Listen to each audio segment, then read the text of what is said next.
Hi, I'm Marla. Give me a minute. I want to talk to you about eHarmony. That's E-E-K, as in what your reaction would be if you saw the profile photos presented by various online dating sites to their members as possible matches. These profile photos are typical of something that would make you jump up on a table, as if you saw a rodent scurry across the floor. It all started when Deb Slater, the instigator of eHarmony, was regularly receiving unusual-looking photos included in dating profiles emailed to her because of her membership in a couple of these online dating sites.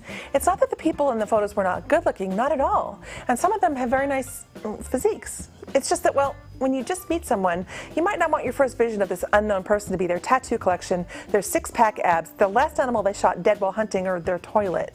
Seriously, these are some of the profile photos she's received. But Eek is not only about profile photos. It's about being single in a coupled world. It's about dating. It's about not dating. It's about coupled people wondering what life would be like if they were single. eHarmony can be found on Facebook and at eHarmony.com.